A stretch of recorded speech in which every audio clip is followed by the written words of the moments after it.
So I'll show you how to take out the mechanism assembly as seen in my previous video. If you wanted to diagnose the problem where the water just leaks down past the cassette bowl, and it goes down to the bottom. If that leaks down, I'll show you how to remove this so you can replace this whole unit or just get to the seal. So you want to make sure that you've got this push and slide over here, and we'll be using this to open up this whole mechanism. So notice that there. So we want this arrow to come over here, so we want to turn this anti-clockwise. So I'll try and do this one-handed, but it's not that easy. So what we want to do is, notice how I'm rotating this, and now if you notice here, it's come to the open position. So using this as a lever,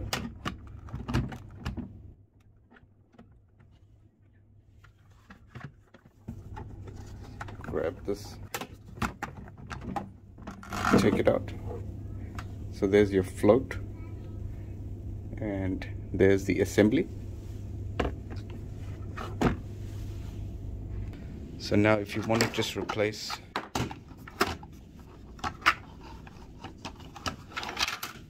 this seal over here, which you can buy separately, I'll show you that a bit later. What you want to do is open this here, open this here. Notice there's a lock here, it locks in here.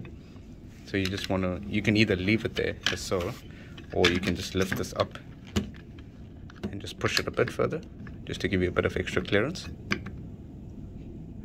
Then that gives you access to all the screws over here, which we need to take out in order to remove the seal. So there's one more screw over here in this corner. So what you want to do is you want to push this gently, and that gives you access to the last screw. So I'll go ahead and open this and just show you how to remove it. Just using a standard Phillips screwdriver, we'll go ahead and remove the screws.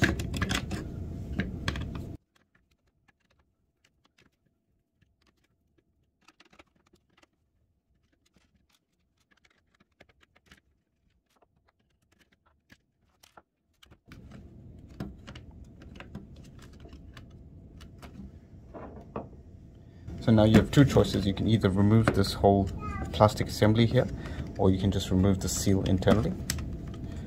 So I'll show you. I'll just remove the seal, and the seal comes off like this. And I'll show you what to apply to the seal before putting it back in. So what you want to do is you want to use a bit of this lubricant.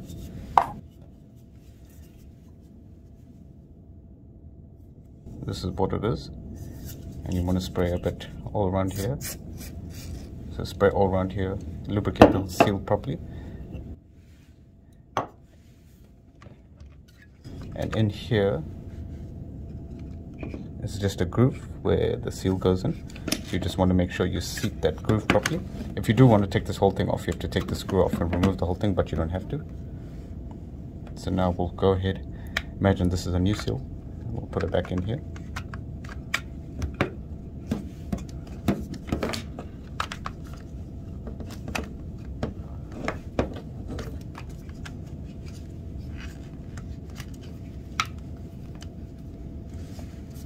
Use this side as well. So notice there's that inner lip over there. Just make sure that seats in there. Make sure it's nice and seated in here. Make sure it's all flush in here, like you can see here.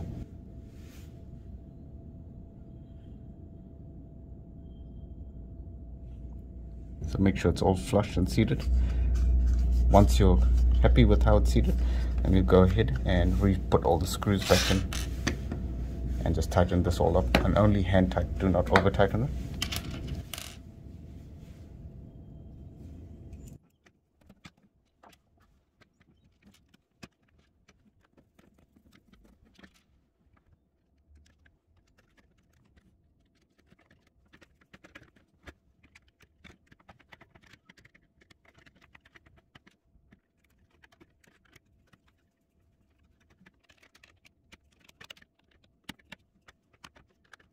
Okay, so that's all done. Like I said, make sure it's tight, but not over tight. And now when you're happy with everything, just use the seal lubricant again and just lube up inner here, so loop up this whole part, spray it all down here, and spray the whole top part, and just make it last that much longer. So now what we want to do, just put it down here. Want to slide this slowly back in place, so slide the bottom half first, and then slide this in here.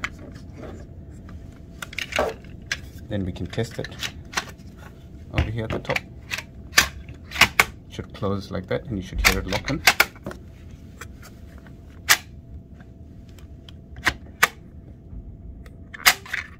So notice how it's going right to the end. Make sure it goes right to the end and locks in there. That's very important. And now we'll go and put it back in the toilet cassette. Also, sometimes this is your float system, so this gets worn. This is your indicator level,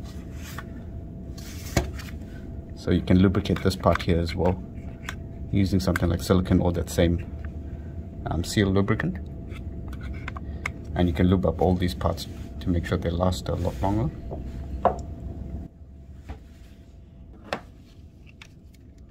So now when slotting it in, don't forget those arrows, it's very important. Pop the arrow in there.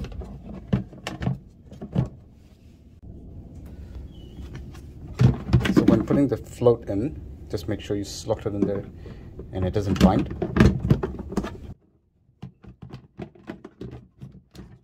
An important thing to note is to make sure you line up these two. That's very important. So once you know that's lined up, make sure it's seated in there, and we can go ahead, put this back in there, put some pressure here and turn it clockwise. So put some pressure here, turn it.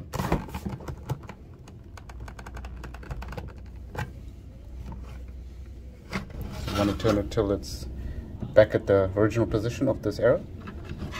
Now notice this arrow here. Want to make sure you put it in the correct slot, and it lines up like so. Once you've done that, then you know you've changed this whole setup. So as I was saying earlier, I'll discuss the parts. So this is the complete unit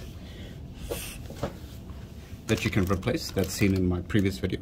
So just go ahead and check out those shorts if you want to see that one. So this is the complete unit, and that's the part number for it. If you're not too confident in just replacing the seal, go ahead and just replace this whole complete unit. It's a safer insurance, and it also ensures that you won't have any leaks or any other problems, because it's a whole lock mechanism, and this part will be brand new. So where it slides in and locks, everything will be perfect on that one. So go ahead and replace it with this one if you want to. Otherwise, if you wanted to, this is just the seal alone, and this is the part number for it. So just like I showed in the video, you can go ahead and replace it, just the seal, by opening those screws. Otherwise, it's as simple as just turning this open on the pointer and installing this new one. You might just have to put the float in, the float assembly, but it's not too difficult. It's a lot easier, and you need basic tools with this one. Thanks everyone, and don't forget to like and subscribe.